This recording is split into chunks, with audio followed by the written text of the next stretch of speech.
जब भी पाकिस्तान अपने पैरों पे खड़ा होने लगता है, जब भी पाकिस्तान की इकोनॉमी स्टेबल होने लगती है, तो हर बार इंडिया एक नया फॉल्स फ्लैग ऑपरेशन करती है और ब्लेम इंडिया सीधा पाकिस्तान पे लगाती है without thinking for a while. But wait, is it really just a coincidence और इज देयर अ पैटर्न?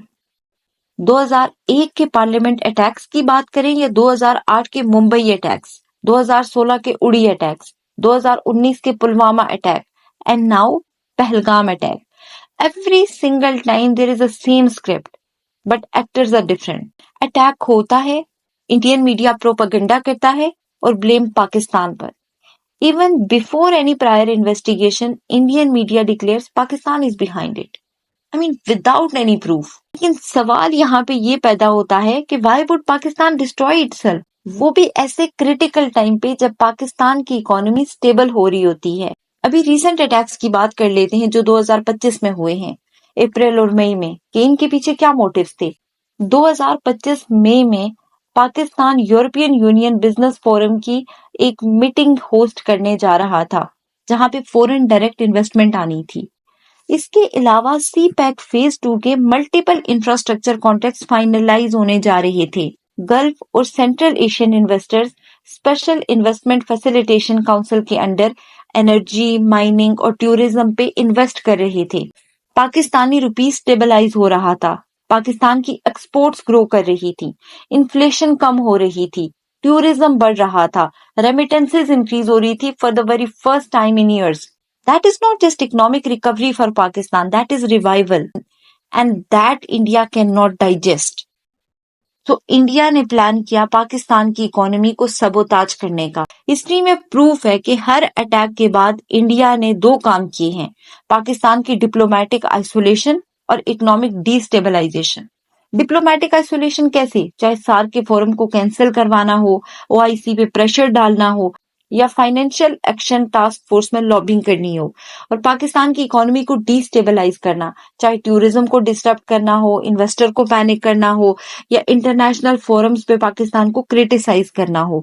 कुछ स्टैट्स की बेसिस पे बात करते हैं। Let's look at the numbers. ये सिर्फ एक्विजिशंस नहीं हैं, ये पाकिस्तान की इकोनॉमी पर स्ट्रैटेजिक स्ट्राइक्स होती हैं। कैसे?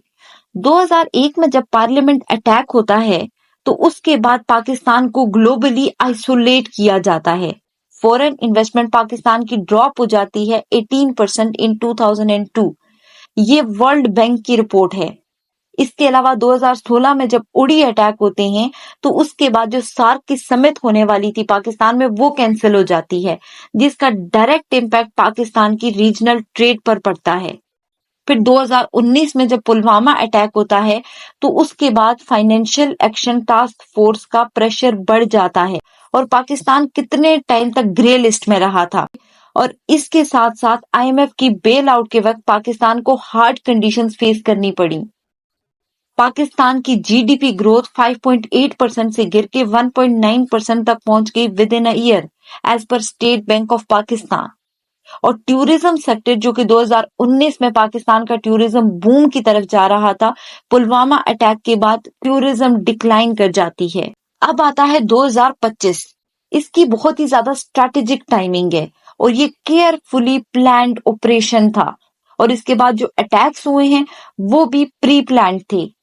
2025 में क्या होने जा रहा था? यूरोपियन यूनियन फोरम की जो मीटिंग होने जा रही थी उसमें अनसर्टेनिटी बढ़ गई।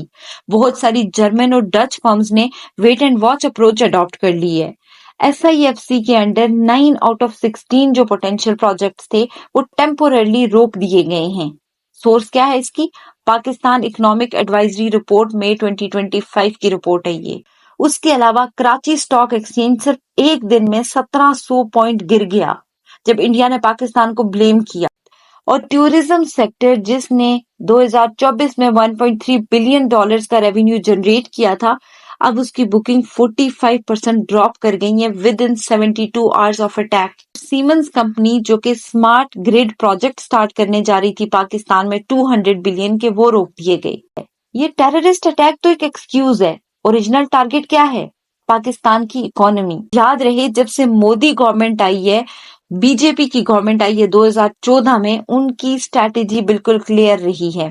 क्या थी उनकी strategy? Bleed Pakistan with 1,000 cuts, economically, diplomatically and emotionally.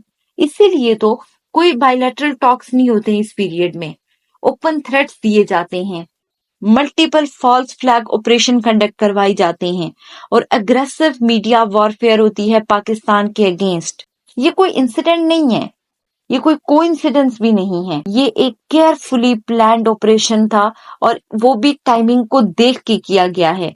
Pakistan इस वक्त IMF का प्रोग्राम कंप्लीट कर चुका है। गल्फ कॉपरेशन काउंसिल और यूरोपियन यूनियन दोनों पाकिस्तान में लॉन्ग टर्म इन्वेस्टमेंट डिस्कस कर रहे थे। UNDP और वर्ल्ड बैंक के मल्टीपल ग्रीन और डिजिटल इंफ्रास्ट्रक्चर प्रोजेक्ट्स अनाउंस होने वाले थे। जस्ट बिफोर दीज डील्स एक ब्लास्ट होता है, एक एक्विजिशन होती है और सब कुछ फ्रीज हो जाता है।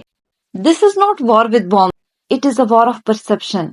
और इंडिया को पता है कि अगर नैरेटिव जीत जाता है इंडिया का तो गेम भी जीत जाएगा। लेकिन सच्चाई क्या है? पाकिस्तान ने टेररिज्म के खिलाफ सबसे ज्यादा कुर्बानियां दी हैं, ये दुनिया मानती है। 80,000 से ज्यादा जानें गई हैं पाकिस्तानियों की। $126 बिलियन इकोनॉमिक लॉस फेस किया है पाकिस्तान ने, और फिर भी पाकिस्तान को ब्लेम किया जाता है और इल्जाम पाकिस्तान पे लगाया जाता है। पाकिस्तान क्यों अपनी इकोनॉमिक स्टेबिलिटी को खराब करेगा?